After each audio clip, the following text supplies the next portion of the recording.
বন্ধুরা, আমি যে আলু পাকুড়া বানাবো। ঠিক আছে, তোমরা ভালো আছো বন্ধুরা? আলহামদুলিল্লাহ আমি ভালো আছি। ঠিক আছে, এই যে আলু দিয়ে দিলাম।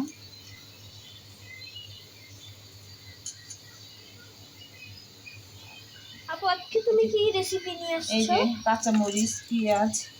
আপু আজকে তুমি বন্ধুদের জন্য কি রেসিপি নিয়ে আসছো? কি নিয়ে আসছি আমি আজকে? একটা পাকুড়া বানাবো, আলু পাকুড়া। আলু পকোড়া? হ্যাঁ, আমার তো অনেক ভালো লাগে তোমার এই যে হাতের এটা আলু হলো ময়দা ময়দা। দিয়ে দিলাম। এই যে ময়দা অল্প দিলাম।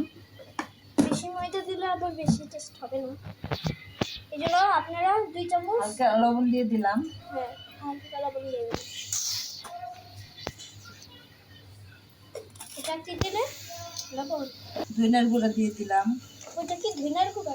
হ্যাঁ, আর এটা এটা হলো এটা মরিচের গুঁড়া। মরিচের গুঁড়া, হলুদ মরিচ হ্যাঁ হ্যাঁ, বলতে গেলে,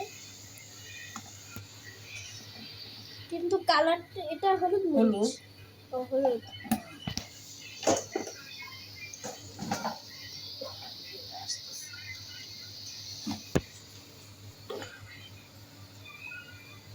জিরের গুঁড়া দিয়ে জিরা? দিলাম। জিরা অনেক ঝাল হয়। হ্যাঁ আপু এবার কি মিক্সড করবা? হ্যাঁ হ্যাঁ, এই যে আপনি একটু মাখিয়ে নিল। ঠিক আছে, এই যে দেখো আমি একটু পানি দিয়ে দিলাম পানি, হালকা।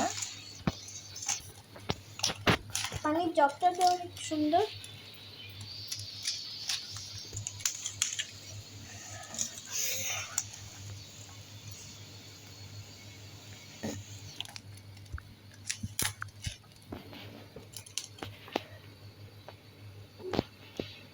আর একটু পানি দিল।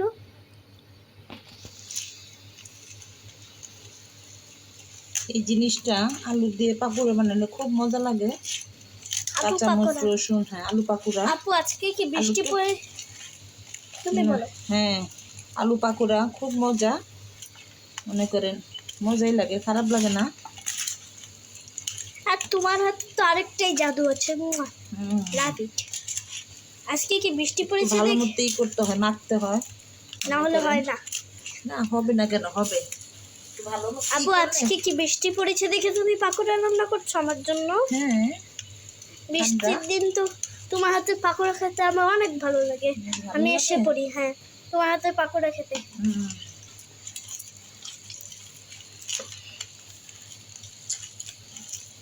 ময়দাটা ভালো মতো মিক্স করতে হয়।